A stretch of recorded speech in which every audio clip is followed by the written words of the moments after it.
you know, I know I'm supposed to thank you for being here, but I really mean it.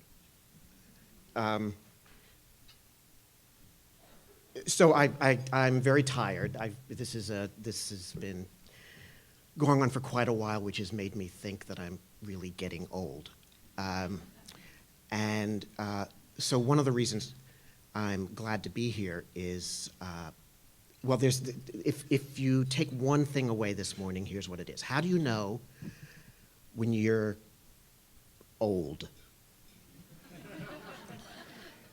The answer is when you know all the answers, but nobody's asking you the questions, right? So thank you for inviting me here to let me tell you all the answers. It makes me feel young again. It's just great to be asked. I was surfing this morning the ALNet.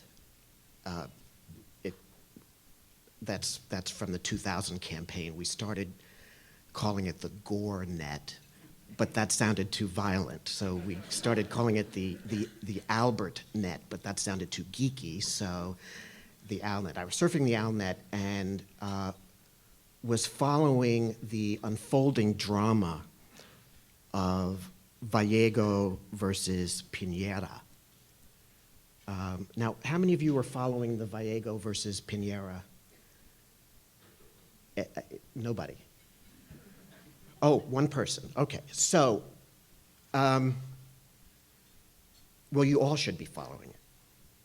You all should be following it. This is not a world middleweight boxing championship. This is 23-year-old Camila Vallejo, her associate, 23-year-old Giorgio Jackson, who are university students in Chile. And they started a coalition of student organizations at the universities in Chile. Started a student strike back in April, protesting the extreme inequality in education opportunity in Chile. Essentially, secondary school and university education were privatized in 1981, so there's virtually no public education at those levels, and what little there is reportedly atrocious. So they've started a movement to do something about that, and the movement grew and grew and grew. There are probably about 10 million adults in Chile. They have produced demonstrations with, as reported by the right-wing media, over 1 million people in the streets in Santiago. 10% of the adult population of that country in the streets, banging on pots and pans, as they did under the Pinochet regime, protesting education inequality and demanding the right to education for all Chileans. Now, Piñera is the president of Chile, conservative fellow. His approval rating in the polls right now is about 20%. The movement that Camila and Giorgio have built has an approval rating between 70 and 80% in the public. Between 70 and 80%. The trade unions have joined the movement and called general strikes. These 23-year-olds are now negotiating over the education budget with the president of Chile and telling him repeatedly, no, that's not good enough. Now, this remarkable story is an inspiration, I think, for us. They're building a movement around education opportunity that has transfixed that nation and has become the leading edge of what can only be called a social and political revolution. Yes, there are some firebombs, there are water cannons. You can look at photos on the internet which Al Gore invented, by the way. You can look at the photos, and I'm telling you, it looks like Birmingham 1963. But overall, the movement is peaceful.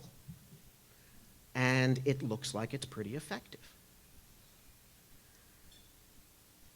What are they after? Well, Chile has the 16th most unequal income distribution in the world, according to OECD. The United States, by the way, is 36th. Chile has the 16th worst distribution. Much of it, they believe, is due to this education system. They have a vision of broader opportunity of, as they put it, desegregating Chilean education. They want public resources out of the private system to create an equitable, high-quality public system. So now they're at the table. They're at the table, they're asking for more money, but what do they want precisely? What do they want precisely? What's the statute that they want enacted? What are the regulations that they want promulgated? What kind of enforcement mechanism do they want for this right to education that they proclaim in the streets by the hundreds and hundreds of thousands? Well, they haven't really figured that out. They haven't really figured that out. So, the point of this first story is that it is critical to have a vision and to have a movement, but it's not sufficient. One also needs what I call the policy engineering, so that when you get to the table and you have an opportunity to make the demand, you have something to say after the first paragraph. You have something concrete to request so that when you leave the office of the busy decision maker, they don't just move on to the next problem.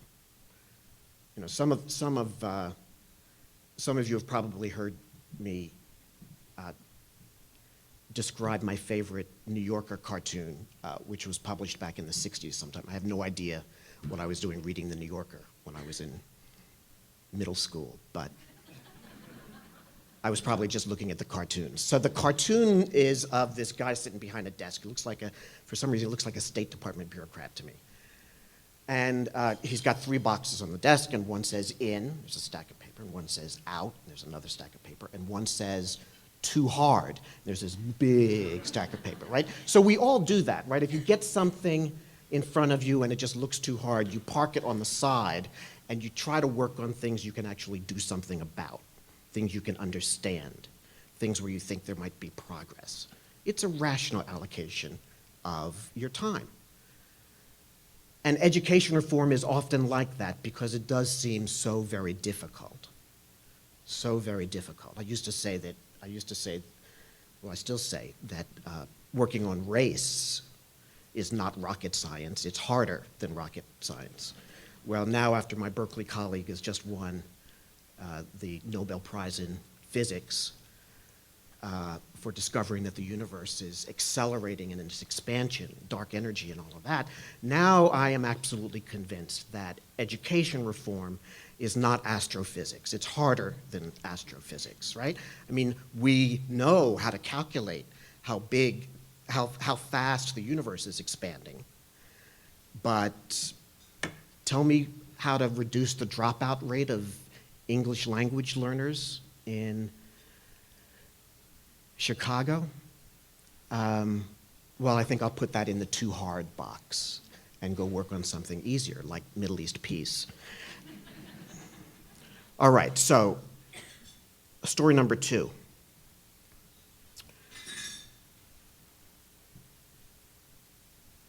Pick a silver bullet. Ending social promotion. Right? Let's end social promotion. Okay, so who wants to end social promotion? Come on, don't you want to end social promotion? Come on, wake up. You want to end social promotion? I hate social promotion. I think people should be promoted on the basis of height. So The research evidence is clear. You end social promotion, you drive up dropout rates. You end social promotion, you drive up dropout rates. The research evidence is also clear that you get far better learning outcomes if you promote and then support. If you promote the kid, but then have interventions to support their learning with a catch-up strategy. The research is clear. Why do so many of you support ending social promotion? So, think about a triangle, and at one vertex is evidence and research. At another vertex is intuition and common sense. And at the third vertex is politics and power. Pick a point in the middle and draw a line to each of the three corners. Now, what I want you to do is, when you think about education policy, when you make your grants, be self-conscious and figure out where within that triangle is your point. The closer you are to research, the more important evidence and science are to the way you make your decisions about education policy. The closer you are to the intuition corner, the more you make your decisions based upon, well, that seems right, that seems sensible, that seems like a good idea. Let's reduce class size. That's got to make things better. Let's end social promotion because we're for high standards. The more you position that point towards the vertex about politics, the more you are like Bill Clinton saying, we need school uniforms because your pollster told you that that polls well. Right? So where are you inside that triangle when you make your funding decisions? We have a system in which people treat that research vertex of the triangle like it's radioactive, when in fact it ought to be magnetic. Part of that is because we invest so little in research. Part of it is because the researchers rarely have good news, right? They can rarely find an effect size bigger than 0.1. They're reluctant to tell us what works and what doesn't work because they can never be kind of scientifically certain. I'm telling you, this is harder than astrophysics. But we have to make decisions anyway, as grant makers, as policymakers, as politicians. And that drives us towards the vertices about intuition and politics.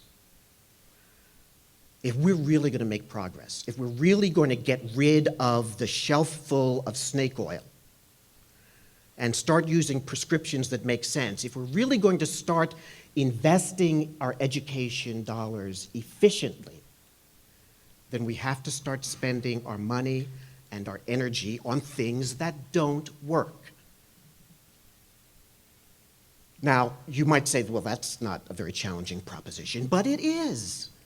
But it is because we keep making bad choices because they're politically popular, or they seem intuitively sensible.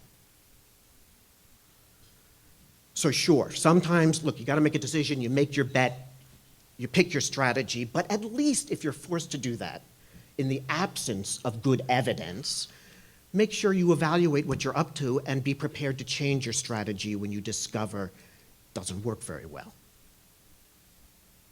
I'll say a little bit more about research at the end. So that's my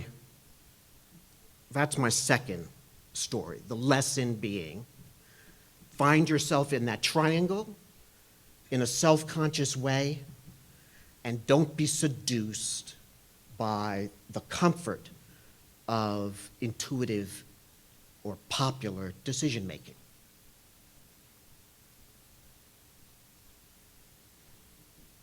Third, I have to talk a little bit about this National Commission on Equity and Excellence. So Congress passed this statute a year ago to create this commission. And as you heard, Arnie Duncan appointed the members, took them. So Congress passed the statute. They wanted it to report in December of 2011. They took until February of 2011 to appoint the commission. 10 days before the first meeting, they called me and said, "So are you willing to serve on this commission?" I said, "Well, who else is on it?" Fabulous group.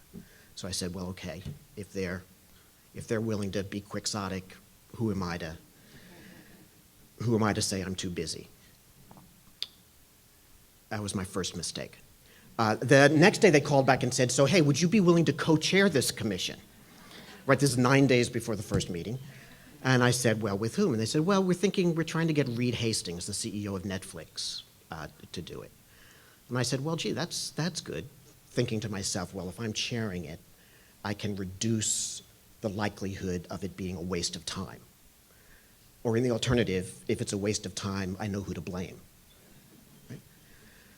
So we show up for the first meeting, and this really is a great group. If you go to the website and look at the group, it's pretty impressive. I mean, the presidents of the two teachers unions, the heads of the NAACP and the National Urban League and MALDEF, and a couple of very prominent education researchers, the head of the Council of Chief State School Officers. We've got a couple of state superintendents and district superintendents. And the problem with this group is they know too much. In other words, this is not your standard blue ribbon commission where you have high-profile civic names who don't know anything, and then the staff can just write the report. This is a group of people who actually know stuff, which makes it very dangerous, because that makes my job the conversations are terrific, but at the end of the day, I gotta write a report, and this is gonna be like herding cats, because they know too much.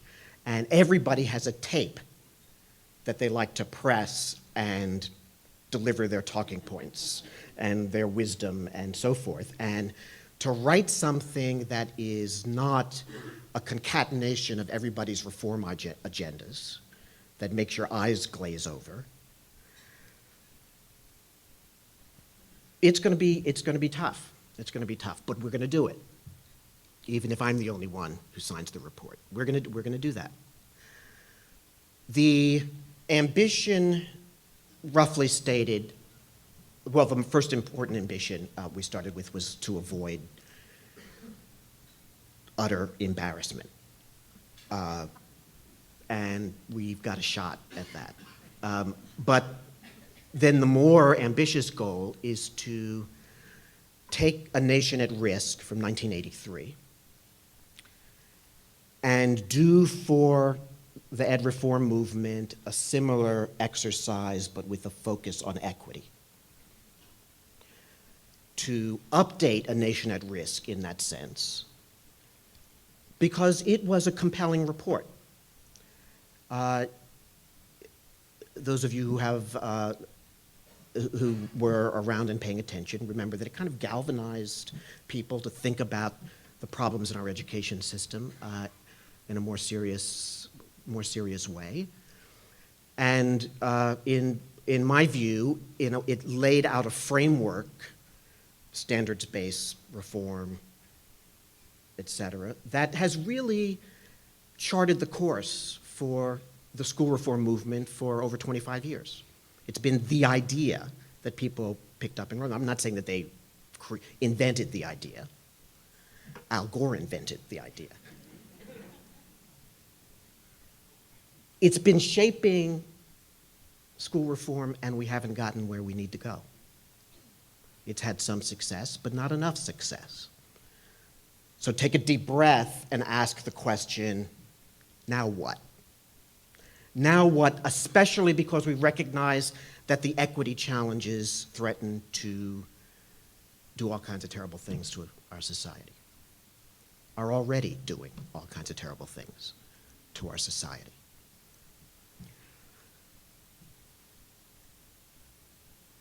So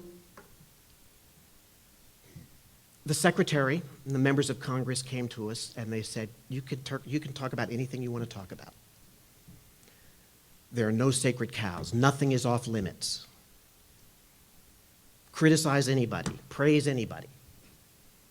And by the way, there's no money to do this. So we've been raising money. Suzanne Immerman of the department is here somewhere. She's been trying to raise money to help us. I've been using some of my resources at Berkeley to try to get it done. 4 foundations have thus far stepped up to be helpful. Ford, Gates, Broad, and the other one. Yeah. Not Packard. Hewlett. And most importantly, Hewlett.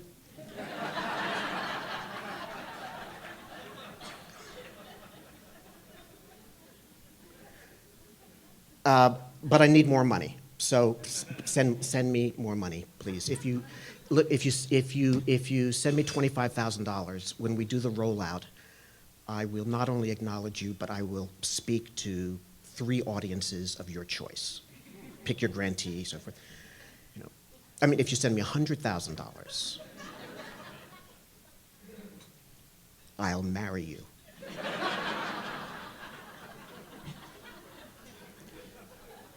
And listen, this is California, so that applies all of you. That applies to all of you. Nobody's. Okay.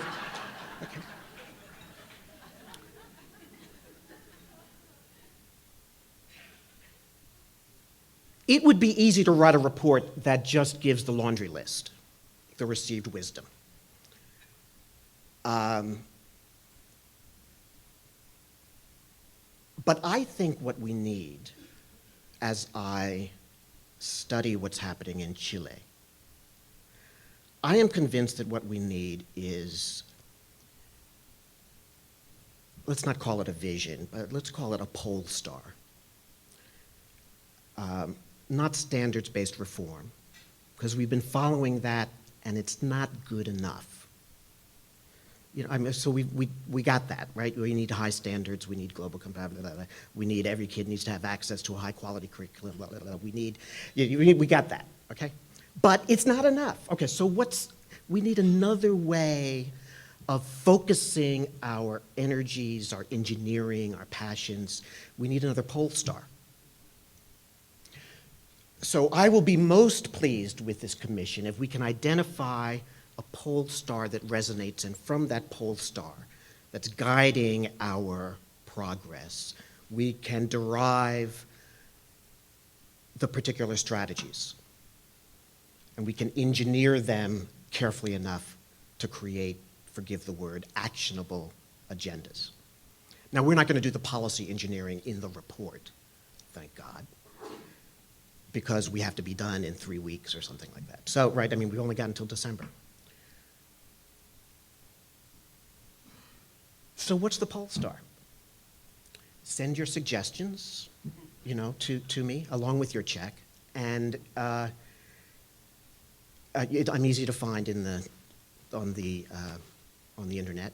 There are only a couple of Chris Edleys. I'm not the indie rocker. That's my son. I'm not the professional poker player. That's who I want to be. I'm just a law school dean. But we need a pole star.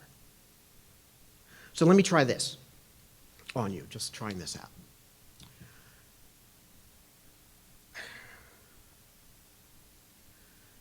So I'm a lawyer. And lawyers, well-trained lawyers, serious lawyers, practical lawyers, are kind of reluctant to talk about education as a right, as a fundamental right. In part because there have been a lot of adverse federal court decisions. But of course, we see in state constitutions and all of the state finance litigation that we're beginning to get something there.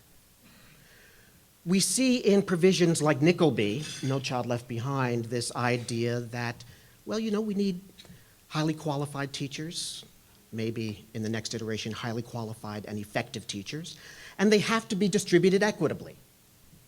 Well, that's kind of edging us towards a right. We talk about making sure that every child has access to a curriculum that will make them ready for career or college. We're kind of edging towards a sense of a right, a social consensus on a right. And yet still as a lawyer, I'm reluctant to say that that's the pole star. But here's what I do think may work. I do think that we believe in our heart of hearts that each child, not every child, but each child should be given a reasonable opportunity to succeed, to achieve their potential. I do think we believe that when I show up at parents' night and I'm talking to my kid's 5th grade teacher and my daughter's having trouble reading, I do think that I should have an expectation that the school, the teacher, whomever, that the school's going to figure out a strategy to help my daughter learn how to read. I'm not a professional educator, right? So the teacher, don't I have a right to expect that? Don't I have a right to expect that if what's working for the rest of the class or most of the rest of the class isn't working for my kid, that they'll figure out a strategy that will work for my kid? Now, if you take that idea, that we need an education system in which there is a commitment to find a learning strategy that works for each kid, and just play that out a little bit in your mind or on your way home. What that suggests is teachers who are trained as expert diagnosticians and experts at not just figuring out that there's a problem, but of assembling the pieces of an instructional strategy that will be effective. They're not just experts at delivering a canned curriculum written in the state capitol or the school district headquarters. They're experts at trying to figure out what's going to work for my daughter. It implies schools that are designed so that that teacher will have the supports and the additional tools and the professional development to help them be that successful diagnostician and educational physician, educational healer, if you will. It implies a school district and a state that will move resources to where they are needed in order to tackle the most complicated challenges of diagnosis and intervention and support.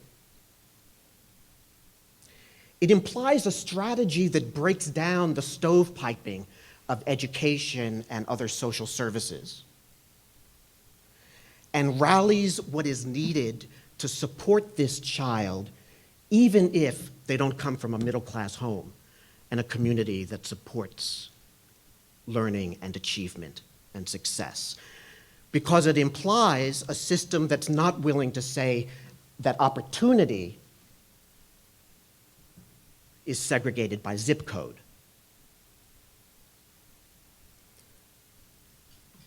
Or by class, or by color. It implies that English learners, as well as special ed kids with IEPs, we need a strategy for each kid, And I say each, not every, because if you say each, I think it personalizes it in a way that I can understand, well, you're talking about my daughter. My daughter. We're not just talking about some fuzzy average. some fuzzy modal student. We're talking about each student.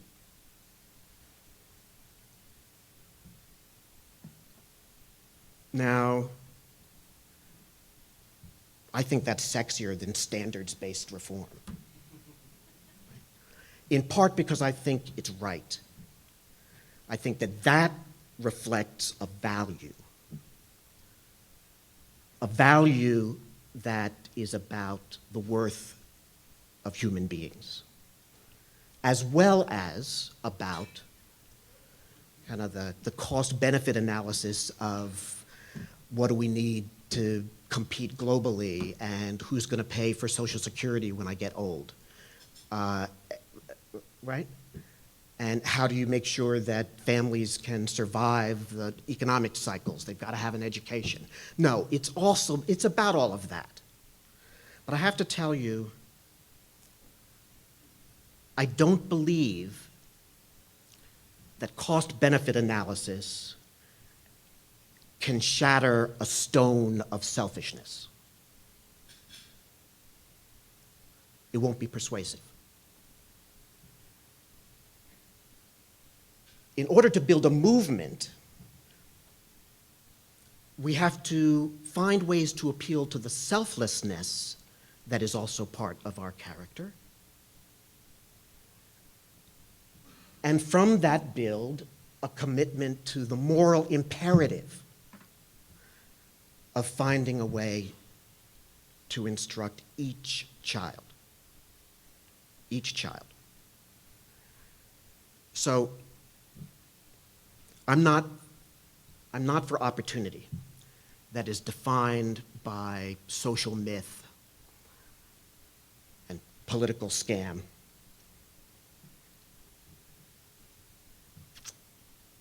I'm for opportunity that's designed by evidence and analysis and inspired by heart and soul.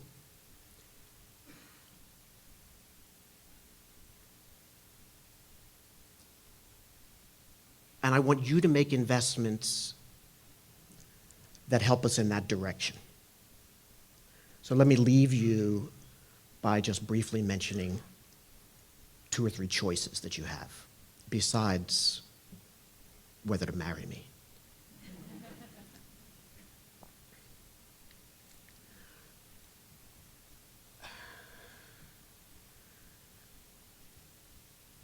For a brief period of time, I wanted to be a poverty lawyer. And then I decided, no, you know something, I'm really more interested in anti-poverty policy.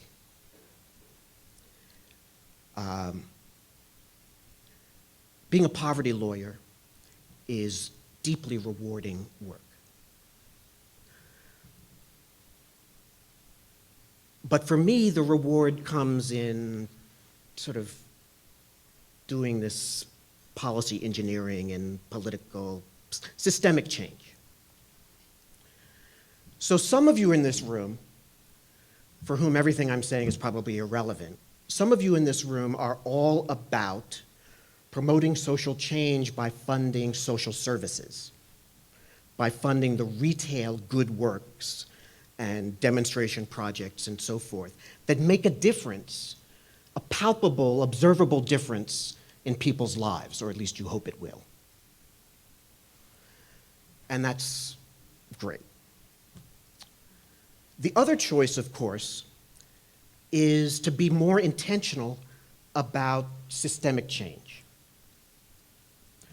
So are you funding, in this age, in this me age, this age of individualism, this age of it's all about me, and I am so great. Are you funding, well, you can tell where my sympathies are.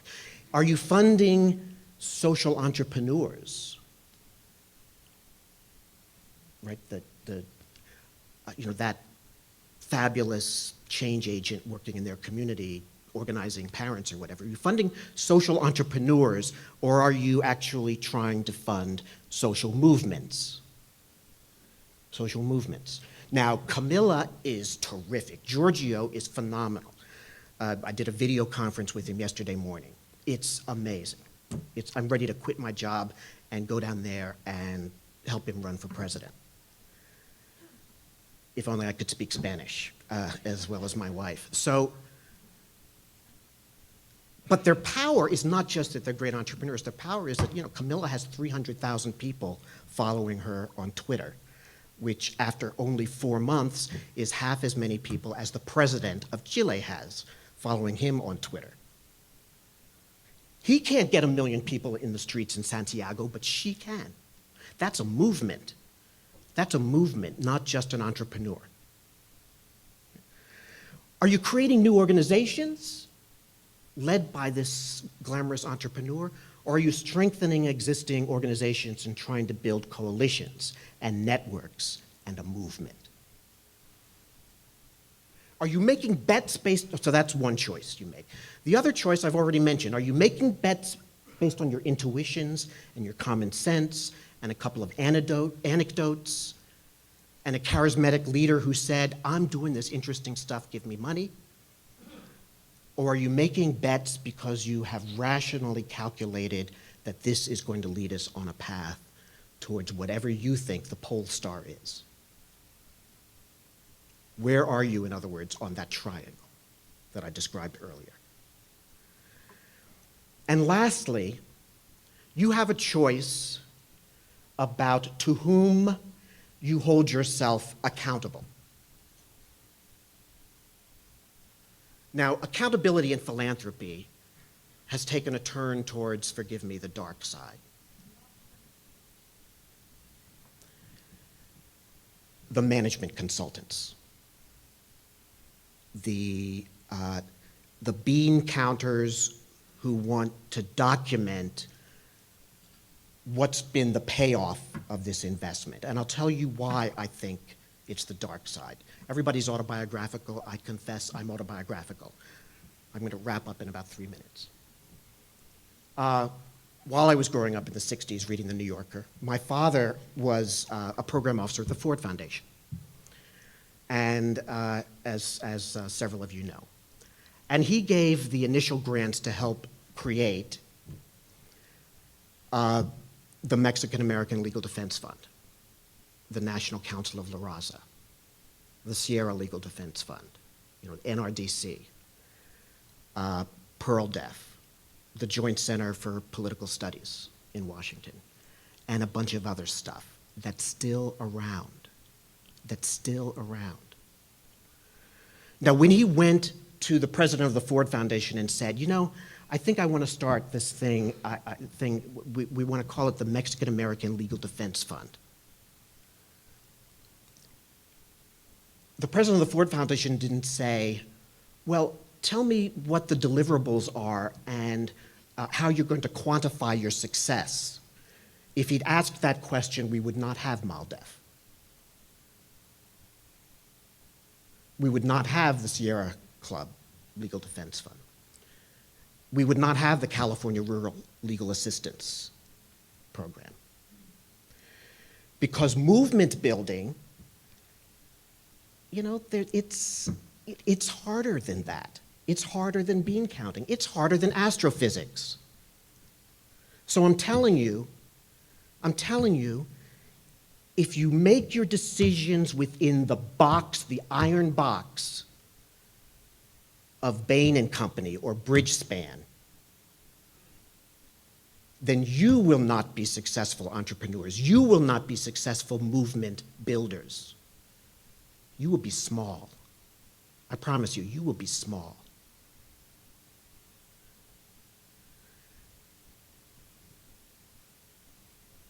But you'll still be able to write me a small check. All right, so I apologize for ending on that rather bombastic note.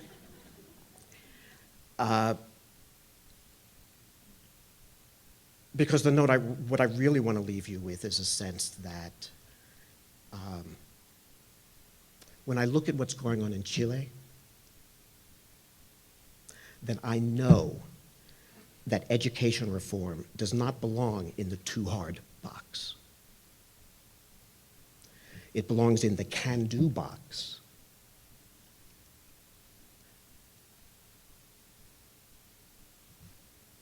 yes, we can. Okay?